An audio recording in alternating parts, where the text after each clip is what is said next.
La navigation sur la tablette Accès est assez simple. Du côté droit, on a une bande sommaire qui nous permet d'accéder à tous les articles qui sont de la section visée, et on a un menu qui nous permet d'accéder aux différentes sections, actualité, agriculture, sport, etc. Donc, si je clique sur sport, je vais accéder à ma section sport. Et à ce moment-là, tout ce qui se trouve dans la bande déroulante sur la droite va être le sommaire de la section sport.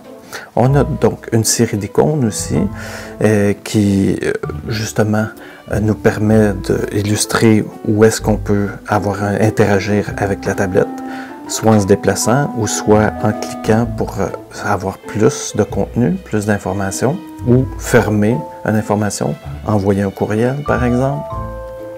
On peut aussi être invité à participer à l'agenda, cliquer pour avoir des renseignements ou envoyer un courriel à l'auteur de l'article, réveiller une animation, pourra donc effectuer une recherche, visionner une galerie photo, écouter un extrait sonore,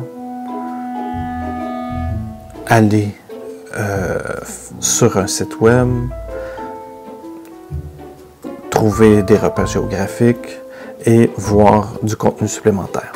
Donc, si je clique sur ma première vignette, ça me permet d'accéder à ce premier article-là. Si je clique sur l'icône vidéo, évidemment, je vais pouvoir visionner la vidéo qui est rattachée.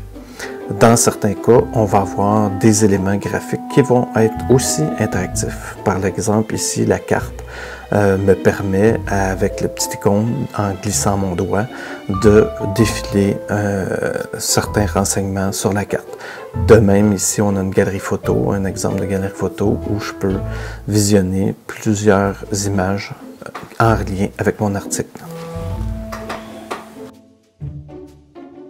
Deuxième couverture, donc dans le cas du design, du développement de cette interface, on a fait plusieurs articles. Ici, un autre exemple, un article sur 5 pages ou 4 pages, si je me souviens bien. Donc, on peut voir qu'il y a une vidéo d'insérer.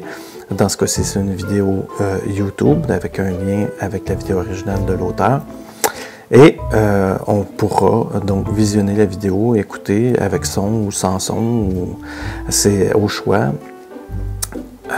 Écouter cette vidéo, comme on peut le voir, il y a un bouton dans l'interface qui nous permet de lire la suite de l'article et de voir le reste de l'entrevue.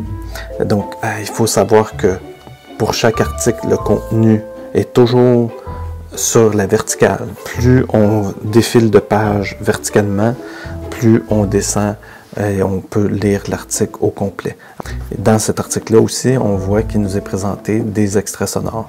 Donc là, j'ai glissé du doigt vers la gauche pour accéder à la page suivante sur l'horizontale. Donc, dans ce cas-ci, une publicité.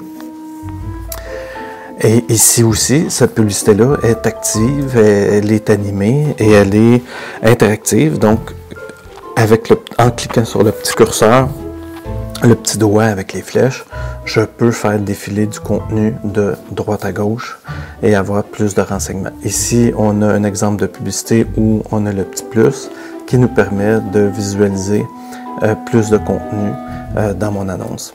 Ici, on a un exemple où on a un effet sonore. Si on clique sur le bouton Start Engine, on va avoir un extrait sonore. Et donc, c'est un exemple d'article assez bref, ici avec le chien. Une autre publicité.